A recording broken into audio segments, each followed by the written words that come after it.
دوسری حدیث فضالہ بن عبیدہ انصاری رضی اللہ تعالی عنہ سے مروی ہے۔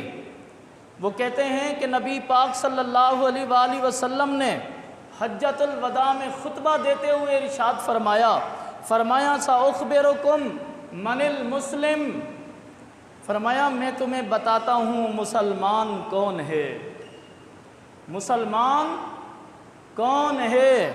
پھر آپ نے فرمایا من سلم المسلمون من لسانہ و یدہ، مسلمان وہ ہے جس کی زبان اور ہاتھ سے دوسرے مسلمان محفوظ رہیں، مسلمان وہ ہے جس کے ہاتھ سے اور جس کی زبان سے دوسرے مسلمان محفوظ رہیں۔ ہاتھ سے کیسے محفوظ رہیں؟ کہ ہم ناحق کسی پر ظلم نہ کریں، ناحق کسی کو مارے نہیں، ان ہاتھوں کے ذریعے چوری نہ کریں، ان ہاتھوں کے ذریعے کسی پہ ظلم نہ کریں۔ جہاں ہمارے ہاتھ ناجائز استعمال ہو سکتے ہیں وہاں ان ہاتھوں کو استعمال نہ کیا جائے، ہمارے ہاتھوں سے بھی دوسرے مسلمان محفوظ ہو جائیں اور ہماری زبان سے بھی دوسرے مسلمان محفوظ ہو جائیں۔ اللہ کے بندے سن رہے ہو؟ اگر سن رہے ہو تو توجہ بھی کرو، یہ سونے سے زیادہ قیمتی باتیں ہیں، گولڈ سے زیادہ قیمتی باتیں ہیں۔ فرمایا مسلمان وہ ہے جس کے ہاتھ سے اور زبان سے دوسرے مسلمان محفوظ رہیں۔ اچھا، ہاتھ سے تو لوگ ہمارے محفوظ رہتے ہیں، اکثر ہم سب مسلمان ہیں، ہاتھ سے تو محفوظ ہوتے ہیں لوگ ہم، کیونکہ ہر کوئی تو ایسا نہیں ہے جو لڑاکا ہو، جنگجو ہو، کسی کا گریبان پکڑ سکتا ہو، تو ہاتھ سے تو لوگ ہمارے محفوظ رہتے ہیں، لیکن اس زبان سے دوسرے لوگ محفوظ نہیں رہتے۔ مسلمان اپنی زبان دوسروں کے متعلق بہت استعمال کرتا ہے، بالخصوص غیبت میں، برائیوں میں، کسی کے عیب بیان کرنے میں، کسی کے خلاف بولنے میں اپنی اس زبان کو بہت استعمال کرتا ہے۔ اسی طرح کسی کا مال ہتھیانے کے لیے جھوٹی قسم کھا لینا یا اور اس طرح کے جھوٹ بکنا، یہ ہم زبان کے ذریعے کر کے دوسرے مسلمانوں کو تکلیف دیتے رہتے ہیں۔ اللہ کے نبی نے فرمایا کامل مسلمان وہ ہے جس کے ہاتھ سے بھی دوسرے مسلمان محفوظ رہیں، جس کی زبان سے بھی دوسرے مسلمان محفوظ رہیں۔ لہٰذا اس حدیث پاک کی روشنی میں آپ کو پیغام دوں گا کہ کسی مسلمان کی غیبت نہ کیا کریں، کسی کی غیر موجودگی میں اس کو گالیاں نہ دیں، اس کو برا بھلا نہ کہیں، اس کی غیر موجودگی میں اس کے برے اوصاف کا ذکر نہ کریں، بدگمانی نہ پھیلائیں، چغلی نہ کریں، تاکہ ہماری زبان اور ہاتھ سے دوسرے مسلمان محفوظ ہو جائیں۔ تو آپ نے فرمایا لوگو میں تمہیں بتاتا ہوں مسلمان کون ہے، مسلمان وہ ہے جس کی زبان سے اور ہاتھ سے دوسرے مسلمان محفوظ رہیں۔ ایک حدیث پاک میں آتا ہے، آپ صلی اللہ علیہ وآلہ وسلم سے پوچھا گیا ای المسلمین خیر، مسلمانوں کی جماعت میں بڑھیا مسلمان کون ہے؟ ابھی دیکھیں نا پوری مسجد بھر جائے گی، سبھی مسلمان ہیں، کلمہ پڑھنے والے ہیں، تو اللہ کے نبی سے پوری جماعت کے بارے میں پوچھا گیا کہ مسلمانوں کی جماعت میں سے بہترین مسلمان کون سا کہلانے کا حقدار ہے؟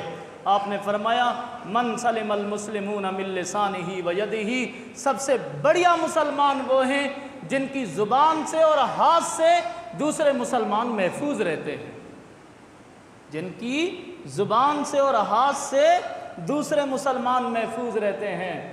اور چونکہ مسلمان مرد بھی ہے، مسلمان عورت بھی ہے، ہمارے ہاں مرد تو پھر بھی دین کی کچھ نہ کچھ بات آ کے سن لیتے ہیں، ہمارے ہاں عورتوں میں بھی یہ جو زبان کی بیماریاں ہیں مردوں کی طرح، یہ ان میں مردوں سے بھی زیادہ ہیں۔ غیبت کرنا، چغلی کرنا اور ادھر کی باتیں ادھر لگانا، ادھر کی باتیں ادھر لگانا، یہ غلط ہے۔ ان کو جا کے یہ حدیثیں سناؤ، یہ آپ کی ذمہ داری ہے، کیونکہ مسجد میں تو وہ آ نہیں سکتی بیچاری کہ سن لیں، یہ حدیثیں رسول اللہ کے فرمان، یہ قرآن کی آیات اپنے گھروں میں سنایا کرو، اپنے بچوں کو سنایا کرو۔ ہم سے جب سنتے ہو تو کان کھول کے سنا کرو، دل میں محفوظ کر لیا کرو، اور پھر جا کے اپنے بچوں کو سناؤ۔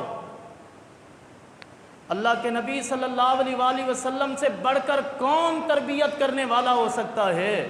اللہ کے نبی سے بڑھ کر کون اخلاق کی باتیں سکھانے والا ہو سکتا ہے؟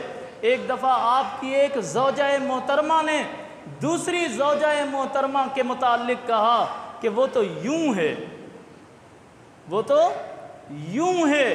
اللہ کے نبی صلی اللہ علیہ وآلہ وسلم نے بر وقت تنبیہ فرمائی۔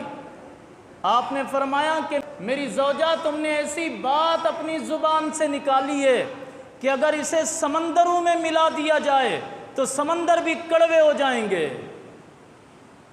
تم نے اتنی کڑوی بات اپنی زبان سے نکالی ہے۔ دیکھیں، آپ اپنی گھر والیوں کی تربیت فرما رہے ہیں، آپ اپنی زوجہ کی تربیت فرما رہے ہیں۔ ہاں، آج کل تو ایسا ہے کہ زوجات، گھر والیاں مردوں کی تربیت کرتی ہیں کہ تم نے غیبت کیسے کرنی ہے، تم نے چغلی کیسے کرنی ہے، تم نے فلاں کو کیا کہنا ہے، تم نے فلاں کے ساتھ کیسے جھگڑا کرنا ہے۔ اللہ کے بندو، دین کو سیکھو، دین کو سمجھو، اپنے دین کا نور اپنے گھروں میں بھی روشن کرو، اپنے بچوں کو، اپنی بیویوں کو اللہ اور رسول کے احکامات سکھاؤ، خود بھی عمل کرو اور اپنے گھر والوں کو بھی پابند کرو۔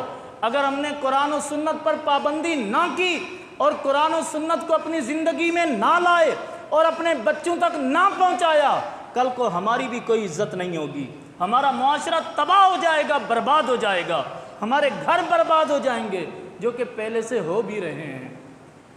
اس لیے اللہ کے نبی صلی اللہ علیہ وآلہ وسلم نے مسلمان کی تعریف کرنے کے بعد آپ نے فرمایا والمومن، مومن کسے کہتے ہیں؟ یہ تو مسلم کی تعریف تھی نا، مسلم، میں مسلم ہوں، میں مومن ہوں۔ مومن کی تعریف کیا ہے؟ اللہ کے نبی نے فرمایا والمومن من امنہ الناس علی اموالہم وانفسہم، فرمایا مومن وہ ہے، مومن کہ لوگوں کا مال اور لوگوں کی جان اس سے محفوظ ہو۔ مومن وہ ہے کہ لوگوں کی جان اور لوگوں کے اموال اس سے محفوظ ہو جائیں، وہ مومن ہے۔ یعنی مومن وہ ہے جو لوگوں کے مال میں بھی ہاتھ نہ کرے، ہاتھ نہ مارے، زیادتی نہ کرے، اور ان کی جان پر بھی زیادتی نہ کرے۔ یہ مومن کی تعریف آپ نے بیان فرمائی۔ پھر آپ نے فرمایا والمہاجر، حجۃ الوداع کا موقع ہے، آپ مہاجر کی تعریف فرما رہے ہیں۔ آپ کے ساتھ مہاجرین کی ایک بڑی تعداد تھی جو مکہ سے مدینہ ہجرت کر کے گئی تھی اور آپ کے ساتھ حج کرنے بھی آئے ہوئے تھے۔ آپ نے ہجرت کو ختم فرما دیا تھا۔ آپ نے فرمایا والمہاجر من ہجر الخطایا والذنوب، مہاجر وہ ہے جو گناہوں کو چھوڑ دے، جو غلطیوں کو چھوڑ دے، جو خدا کی نافرمانیوں کو چھوڑ دے، وہ مہاجر ہے۔ علماء نے لکھا دو قسم کی ہجرت ہے، ایک ظاہری ہجرت، ایک ملک کو چھوڑ کر دوسرے ملک چلے جانا، جیسا کہ مکہ کے مسلمان مدینے چلے گئے تھے، اور دوسری حقیقی ہجرت کہ مسلمان گناہوں کو چھوڑ دے، گناہوں سے ہجرت کر لے، جو بھی چھوٹا بڑا گناہ کرتا ہے اسے چھوڑ دے اور اللہ کی فرما برداری اور اطاعت میں آ جائے۔ ایک گناہگار شخص جب تک اپنی گناہوں کی زندگی میں ہے، جب اسے چھوڑ کے ایمان کی اور اللہ کی فرما برداری کی زندگی میں جائے گا تو وہ بھی مہاجر ہوگا۔ پھر آپ نے فرمایا والمجاہد، مجاہد کسے کہتے ہیں؟ فرمایا والمجاہد من جاہد نفسہ فی طاعت اللہ، مجاہد، ویسے تو مجاہد اسے کہتے ہیں تو تلوار پکڑے میدان میں کھڑا ہو جائے، یا کافر کو مار دے، یا کافر سے جو ہے وہ موت کا جام پی لے، شہادت کا لباس پا لے۔ لیکن چونکہ اب جہاد نہیں ہے، اللہ کے نبی صلی اللہ علیہ وآلہ وسلم نے ہم جیسے لوگوں کے لیے فرمایا تمہیں جہاد کرنا ہے، مجاہد بننا ہے۔